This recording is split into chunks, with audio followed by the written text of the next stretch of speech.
제 책상에 올려본 스피커 중에 가장 큰 녀석을 올렸어요. 그래서 지금 카메라도 엄청나게 뒤로 빼고, 제가 얼마 전에 리프로듀서사에서 나온 에픽4라는 스피커에 대한 소개 영상을 올린 적이 있어요. 이 녀석이죠. 에픽4 말고 사실 에픽5라고 있습니다. 요거보다 한 단계 더 큰 스피커인데 그게 굉장히 많이 팔린 스피커죠. 근데 이 녀석은 에픽5를 두 개를 이렇게 해가지고 붙여놓은 듯한, 뭐 보는 관점에 따라서 어떻게 보면 굉장히 멋있고 어떻게 보면 굉장히 뭐 괴랄하다 그래야 되나? 저 매드 사이언티스트 미친 공돌이가 설계한 듯한. 제가 그때 에픽4에 대한 영상 올릴 때 아직까지 기억에 남는 점 중에 하나는 음상, 정의감이라고 그러죠. 어떤 음악에 있어서 뭐 하이햇은 이쪽에 들리고 뭐 이렇게 들리고 뭐 이렇게 양쪽 스테레오감이 나눠져 있지만은 보통 보컬은 정 가운데에서, 그러니까 양쪽에서 다 나오는 모노에 비슷한 소리죠.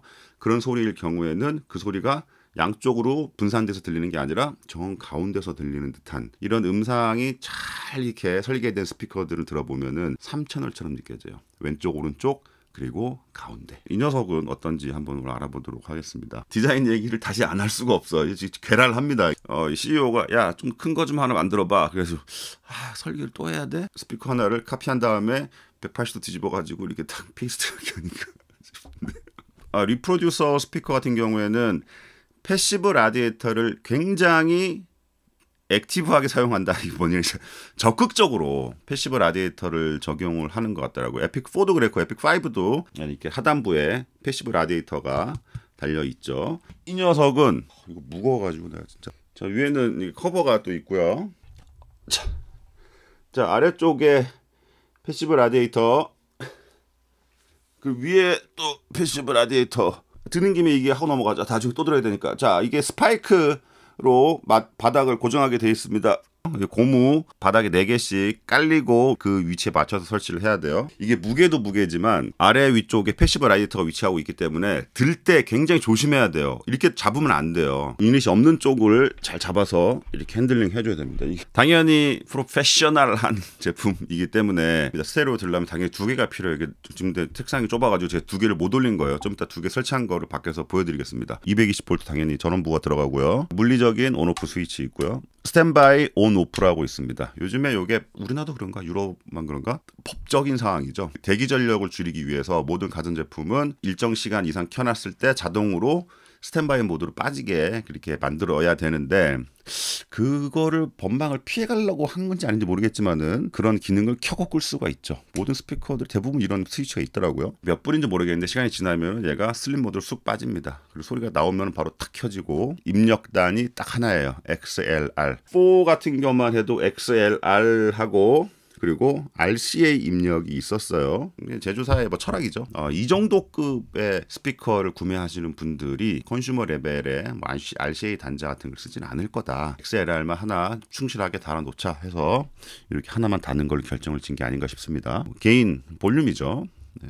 그리고 트림 HF, LF, 하이 프리퀀시, 로우 프리퀀시, 고음역, 저음역 레벨을 조절할 수가 있어요. 좀 특이한 사실은 뭐 이런 식의 그냥 일반적인 피막을 와이퍼를 긁으면서 하는 이런 저항이 아니에요. 이런 저항의 장점은 제조 단가가 굉장히 싸다는 거죠. 근데 사실 그거 말고는 다 단점입니다. 고장도 잘 나고 노이즈도 잘 끼고, 그리고 이 돌리는 거의 위치에 따른 저항값이 일정하지가 않아요. 오차가 굉장히 크거든요. 좀 고급 제품 같은 경우에는 이게 또 클릭 단수로 조금 더 정밀하게 조절을 할 수가 있습니다. 이게 아마 40몇 단 정도 될 거예요. 제가 예전에 사봤거든요. 왜냐면 그 센터를 제가 만나 보려고. 이건 정확하게 센터가 맞게 노브가 껴져 있습니다. 고음 영역 같은 경우에는 1, 2, 3, 4, 5, 6, 7, 8, 9, 10 11단계까지 있고요. 저음도 1, 2, 3, 4, 5, 6, 7, 8, 9, 10 11단계까지 있습니다. 물론 프로 레벨 장비를 쓰신 분들은 당연히 개인 매칭을 다 하시겠지만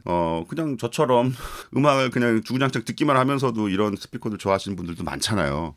그런 분들을 위해서 한 가지 팁을 하나 드리자면, 이 레벨을 어떻게 맞추냐. 현실적으로 가장 좋은 방법은 오디오 인터페이스의 볼륨을 10 중에 한 8 정도를 나는 맥스로 본다. 거기를 8로 놓고 내 방에서나 거실에서 최대로 즐길 수 있는 볼륨은 얼마인가. 예를 들어서 이 정도 레벨까지는 내가 우리 집에서 버틸 수 있다. 이렇게 맞춰놓는 거죠. 그리고 나서 실제로 볼륨 조절은 인터페이스의 노브로 또는 소프트웨어 안에 프로그램에서의 볼륨, 실제적인 마스터 볼륨을 조절하는 거죠. 요즘 액티브 모니터 스피커들 보면은 크게 세 가지로 나눠져 있어요. 아예 이런 볼륨 레버가 아무것도 없어. 네, 그래서 인풋으로 들어가는 신호의 레벨에 따라서 지가 알아서 정량으로 게인을 세팅해서 올려주는 시스템이 있죠. 그거 대표적인 게 제넬렉 스피커가 그렇게 돼 있고요. 그 다음에는 옛날 방식의 아날로그. 요게 따다다닥도 아니야. 이렇게 돌려가지고 맞추는, 대신 뭐 중간에 0에서는 한번 이렇게 딱 걸리는 그런 볼륨을 쓰는 게 있죠. 근데 그거는 정말 물론 측정기를 가지고 세팅을 하면 되겠지만은 단순히 귀만 가지고 이렇게 맞추기가 좀 어렵죠. 요거는 그 두 가지의 방식을 좀 혼합을 한 것 같아요. 자, 1kHz를 중심으로 로우 프리퀀시는 플러스 마이너스 5dB, 하이 프리퀀시도 1kHz부터 그 위쪽으로 플러스 마이너스 5dB 이렇게 세팅이 가능하다고 되어 있습니다. 상당히 고가의 제품이라서 그거를 제가 달라고 얘기를 못했습니다. 안에 어떻게 생겼는지 구경할 수 있을 정도는 한번 뜯어보겠다라는 거는 제가 허락을 받았습니다. 한번 뜯어봐야죠. 독일에서 설계한 제품답게 톡스가 쓰였네요. 누가 이런 거 관심 있겠냐면 T25 사이즈입니다. 스크류 잘 썼다. 이게 어쨌든 나무거든요. 나무에다가 뭘 박을 때 금속용 스크류를 쓰는 경우도 꽤 있어요. 그런 스크류들이 나중에 몇 번 하다 보면은 금방 헐거워지거든요. 이거는 근데 목공 전용 스크류를 썼네요. 저는 전자과를 졸업했지만 실제로 자동차 회사에서 기계과스러운 업무를 상당히 많이 했기 때문에 물리적인 결합성 그리고 하드웨어류들에 대한 관심도 되게 많아요. 어우야. 상식적으로 생각하는 게 보드를 이런 식으로 쌌거든요. 근데 요거는 이렇게 마주보면서 이렇게 붙여버렸네요. 수리를 해야 될 때죠. 보드 탈거가 굉장히 어려운 경우가 있어요. 어떤 경우에는 앞에 유닛까지 막 다 드러내야 되고 하는데 이거는 아까 보셨던 볼트 4개만 싹 풀면은 이렇게 쓱 빠집니다. 그리고 지금 여기 스피커 커넥터, LED 컨트롤 커넥터 그거 빼면 이게 그냥 다 빠질 것 같아요. 좀 빼볼까 말까 고민되네 또. 한 가지 아쉬운 점은 스피커 와이어들이 너무 자유로워. 이 통 자체가 워낙 지금 무겁고 튼튼해서 과연 이 안에서 뭐 공진으로 인한 와이어들의 물론 바이브레이션이 있을 것 같지는 않지만 이런 재질의 폼으로 와이어들을 좀 감싸 놓는 게 좋지 않았을까라는 생각이 드네요. 미드필드용 스피커입니다. 장이라고 하죠. 필드, 현장. 일반적인 뭐 책상 위에 올려놓고 쓰거나 중소형급의 어떤 레코딩 스튜디오의 믹서 위에 올려놓고 이렇게 듣거나 그 니어필드에 해당하죠. 팔 길이 정도 되거나 살짝 더 긴 아니면 좀 더 가까운 그 정도를 니어필드라고 하는데 그런 성향의 스피커들만 많이 들어봤거든요.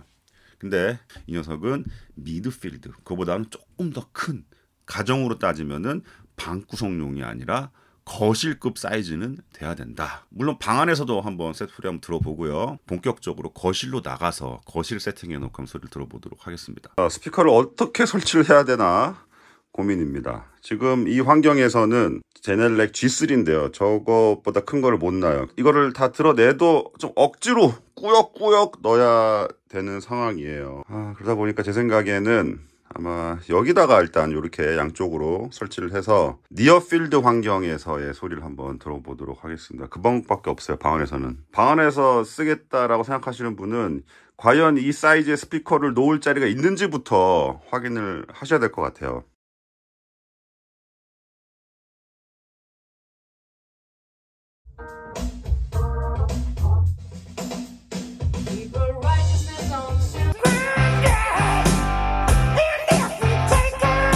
Oh, pretty woman, sugar, rising sun says all your on the road again. Jolene, Jolene, Jolene, Jolene. Like a distant scream, he heard one guitar.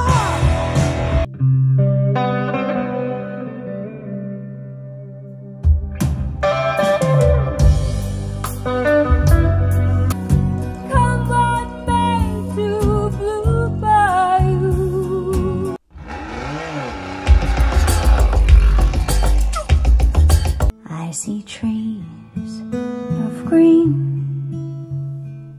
Billy was a small town loner who never did dream. 이 녹음기를 통해서 녹음된 소리를 여러분의 스피커를 통해서 듣는 거기 때문에 이 소리가 어떤지 전달드리기는 굉장히 어렵죠. 그냥 대충 이런 소리가 나는구나 정도 분위기만 전달드리고자 그래도 이렇게 영상을 찍고 있는데요. 미드필드라 그랬잖아요. 이 방보다는 조금 더 여유로운 좀 큰 공간에서 밸런스가 좀 맞지 않을까 해서 그렇게 큰 기대는 안 했습니다. 그런데 극단적인 니어필드 세팅이잖아요. 지금 이 세팅에서도 밸런스가 아주 좋습니다. 큰 공간에서만 사용해야 되는 스피커는 절대로 아니에요. 아까 제가 말씀드렸다시피 에픽4를 테스트할 때 가운데 음상이 쫙 몰리는 게 정말 좋았다고 말씀드렸는데 이 녀석도 똑같아요. 마치 중간에 센터 스피커가 있는 것처럼 저 가운데서 누가 뭐 노래를 불러주는 것 같아요. 글쎄요, 이제 마루로 나가볼 텐데 마루에서는 또 어떤 또 성향을 보이는지 혹시나 좀 저음이 부족하면은 좀 밑에 LF 로우 프리퀀시를 좀 올리면 되겠죠.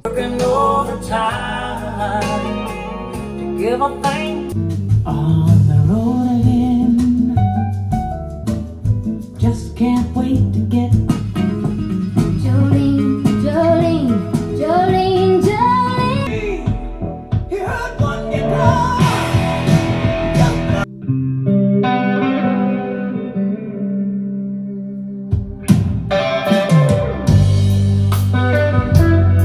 Come on back to Blue Bayou. I see trees of green. 니어필드 전용으로 나온 스피커들을 마루에서 처음 테스트했을 때 굉장히 실망스러운 경우가 많아요. 그런데 방 안에 갖고 들어가니까 와 괜찮네 하는 경우가 되게 많았거든요. 그래서 니어필드 전용은 큰 공간에서는 별로다라는 생각을 가지고 있어요, 저는. 근데 어쨌든 미드필드로 나왔는데 아까 첫 테스트를 작은 방 안에서 해봤잖아요. 괜찮다. 네. 그리고 어쨌든 미드필드용으로 나왔기 때문에 이렇게 거실 공간에서 역시나 밀어주는 힘이 니어필드보다는 확실히 있어요. 대신 조금 공간이 크기 때문에 아까보다는 베이스를 조금 몇 단계 올려놨습니다. 그래서 아까 방에서 듣는 거 비슷한 저음이 나오도록 지금 세팅해 놨거든요. 이 녀석의 원래 주된 목적인 미드필드 영역의 공간에서도 굉장히 시원시원하게 올려주는 걸 볼 수 있어요. 패시브 라디에이터가 두 개가 있다고 해서 그래서 미친 듯한 저음이 나오면 안 되죠. 오히려 밸런스 잘 맞게 튜닝이 돼 있는 것 같고요. 그리고 여기 보이시는 스탠드는 이게 아까 말씀드렸다시피 여기를 기점으로 완벽하게 이렇게 대칭이에요. 시메트릭하다 그러죠. 그래서 눕혀서 써도 문제가 없거든요. 사실 이렇게 눕혀도 되고 이렇게 눕혀도 돼요. 똑같기 때문에 이쪽도 똑같고 이쪽도 우퍼 똑같고 단지 이 속에 자석으로 붙는 커버가 있기 때문에 저는 요거를 바깥쪽으로 이렇게 세팅을 해놨는데 요 스탠드도 같이 판매를 한다고 합니다.